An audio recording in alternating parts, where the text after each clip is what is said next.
Hello guys, आप सभी का आपके अपने यूट्यूब चैनल प्रवास फाउंडेशन क्लासेस में स्वागत है।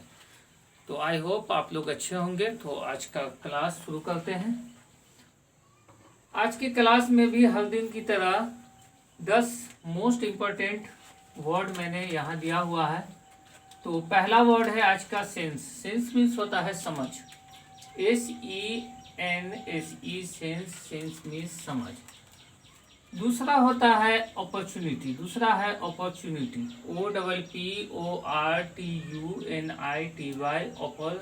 अपॉर्चुनिटी मीन्स होता है अवसर। और आज का तीसरा वर्ड है tackle. TACKLE tackle. Tackle means होता है सुलझाना या निपटाना। और आज का चौथा वर्ड है frustration. FRUSTRATION frustration. Frustration means होता है निराशा। आज का पांचवा वर्ड है campaign. CAMPAIGN campaign. Campaign means होता है अभियान। और आज का छठा वर्ड है evident. EVIDENT evident. Evident means होता है स्पष्ट या जाहिर। और आज का सातवां वर्ड है नेमली।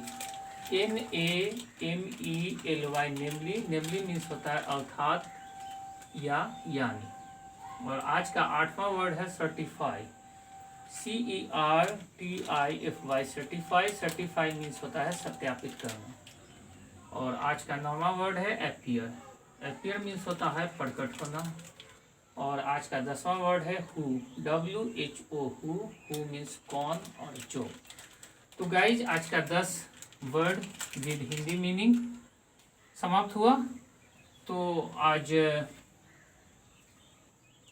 पास्ट इम्परफेक्ट टेंस पढ़ाएंगे। Past imperfect. Past imperfect. तो पास्ट इम्परफेक्ट टेंस हम समझेंगे कैसे कि हमारा ये वाक्य पास्ट इम्परफेक्ट टेंस में।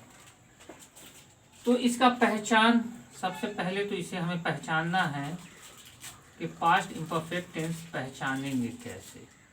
तो पहचानना ऐसे है, चाहे हिंदी का न्यूज़पेपर हो, हिंदी का बुक हो, या आपके पास कोई हिंदी का वाक्य हो, तो उस वाक्य के अंत में जिस वाक्य के अंत में, जिस वाक्य के अंत में रहा, रहे, रहा, रही, रहे, थे लगा होगा।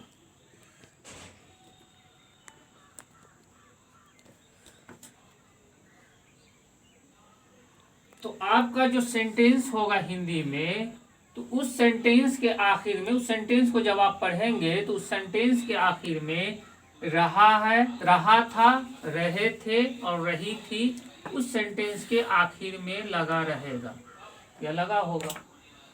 तो इस कंडीशन में आप समझ जाएंगे कि ये सेंटेंस हमारा पास्ट इम्परफेक्ट टेंस में। जब आप समझ जाएंगे कि ये सेंटेंस हमारा पास्ट इम्परफेक्ट टेंस में है, तो हमें एक स्ट्रक्चर या एक रूल की आवश्यकता होगी। एक स्ट्रक्चर या एक रूल की जरूरत होगी। तो यहाँ पे मैं दे रहा हूँ इसका स्ट्रक्चर या रूल। सबसे पहले आपको सब्जेक्ट देना है, उसके बाद वाज या वर देना है।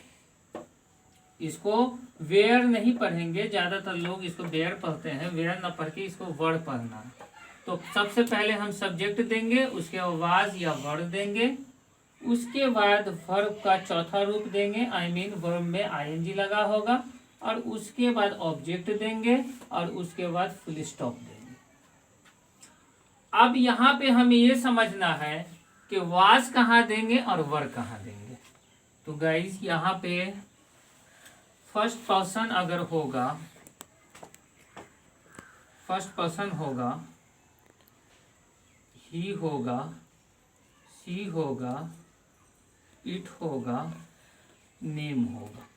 लेकिन नेम कैसा होगा? नेम सिंगुलर होगा, नेम सिंगुलर होगा। और सिंगुलर क्या होता है? जिससे एक व्यक्ति का बोध हो, एक वस्तु का बोध हो, वो सिंगुलर कहलाता है। तो आई, ही, सी, इट और नेम, नेम लेकिन सिंगुलर होना चाहिए। तो इस कंडीशन में हम वास का यूज करेंगे, ठीक है। और अगर सेंटेंस हमारा, अगर सब्जेक्ट हमारा यू, दे, वी और नेम प्लूरल, नेम प्लूरल, तो इस कंडीशन में हम वर का यूज करेंगे। और इसको आज के बाद आप लोगों को वर ही बोलना है, ना कि वेयर बोलना है। तो आई, ही, सी, इट और नेम हमारा सिंगुलर होगा। तो ऐसे सब्जेक्ट के जस्ट बाद हम वास का यूज करेंगे। और नहीं, अगर हमारा सब्जेक्ट यू, दे, वी और नेम अगर होगा तो वो प्लूरल होगा। तो इस कंडीशन में हम वर का यूज करेंगे। तो एक एग्जांपल से हम इसे समझते हैं। Example, we were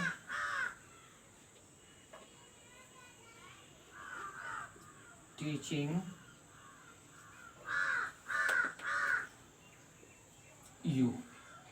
it means, we means हम या हम लोग, वर मीन्स थे, टीचिंग माने पढ़ा रहे, यू मीन्स तुम्हें या आपको।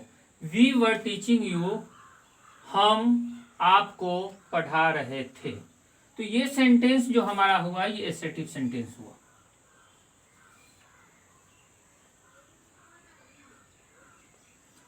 अब हम निगेटिव सेंटेंस बनाएंगे। We were not teaching you. ये हमारा सेंटेंस जो हुआ निगेटिव हुआ। अब हम इंट्रोगेटिव बनाएंगे। तो सबसे पहले हम वर्ब का ही यूज करेंगे, उसके बाद वी का, उसके बाद टीचिंग का और लास्ट में यू का। तो यहाँ दोनों सेंटेंस में हमारे, यानी एसेटिव सेंटेंस में फुल स्टॉप था और निगेटिव सेंटेंस में फुल स्टॉप था, लेकिन इंट्रोगेटिव सेंटेंस में प्रश्नवाचक चिन्ह लगेगा। उसके बाद हम बनाने जा रहे हैं interrogative plus negative. Where, we, तो वेयर इसको नहीं पढ़ेंगे, क्या पढ़ेंगे? Where, where be, where be not teaching you.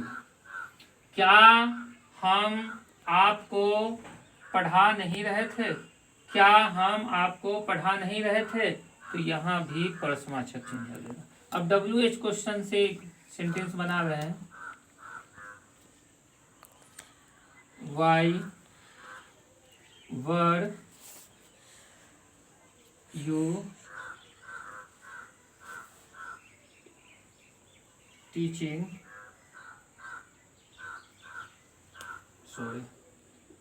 why were we teaching you? हम तुम्हें क्यों पढ़ा रहे थे? अब WH फैमिली का वर्ड लेंगे यहाँ और उसे निगेटिव में कन्वर्ट करेंगे। Why were we not teaching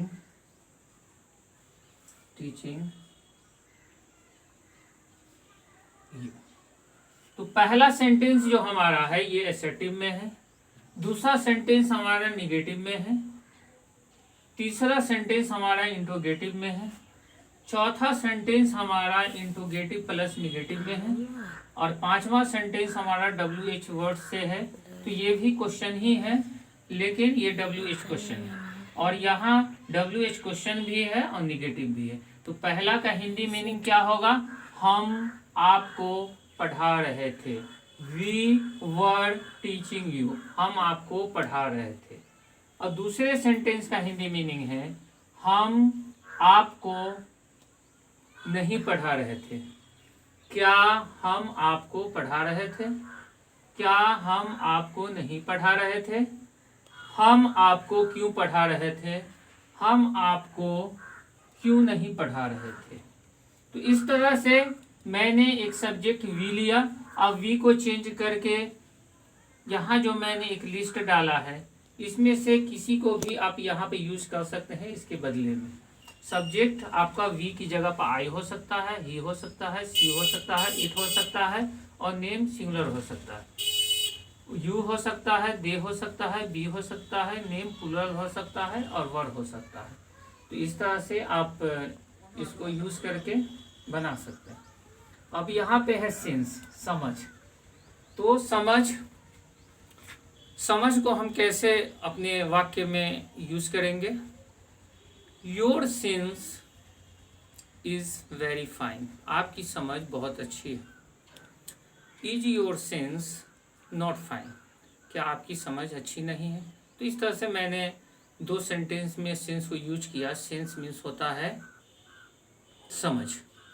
आप इस तरह से और भी नए नए वाक्य बनाकर इसे यूज करके, और इस तरह से आप यूज करेंगे तो हम समझते हैं कि हमेशा के लिए ये शब्द जो है इंग्लिश का, ये वोकैब जो है इंग्लिश का, ये हमेशा के लिए आपको याद हो जाएगा। एज ए सिचुएशन आपके माइंड में भी ये तुरंत आ जाएगा। तो नेक्स्ट जो हमारा है opportunity. This opportunity was very good, यह अवसर बहुत अच्छा था। वाज दिस अपॉर्चुनिटी गुड, क्या यह अवसर अच्छा था? तो दो यूज मैंने बता दिया आपको। तीसरा यूज जो है टैकल का, tackle. I will tackle this situation, मैं इस हालात को, इस स्थिति को सुलझा दूंगा। और आपका चौथा जो है फ्रस्ट्रेशन।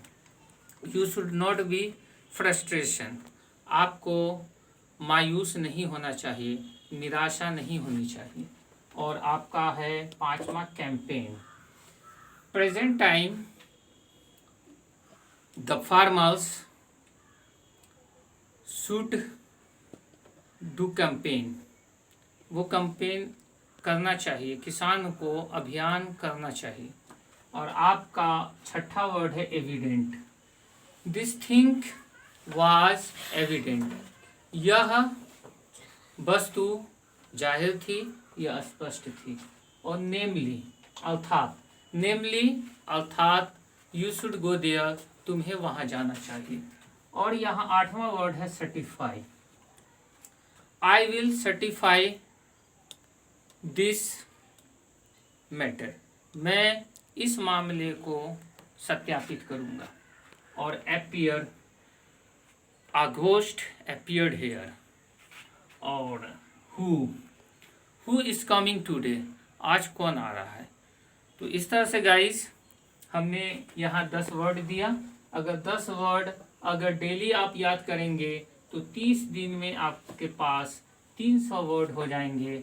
और इस तरह से स्ट्रक्चर होगा और इसे आप डेली प्रैक्टिस करते रहेंगे तो आई होप आप भी अंग्रेजी बोलने लगेंगे।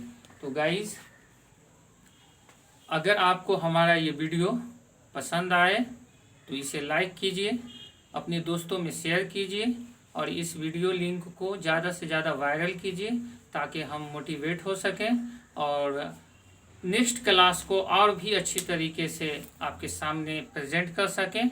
तो आज के लिए बस इतना ही, फिर आपसे कल इसी समय मुलाकात होगी। तब तक के लिए goodbye. Thanks for watching my videos. Have a nice day.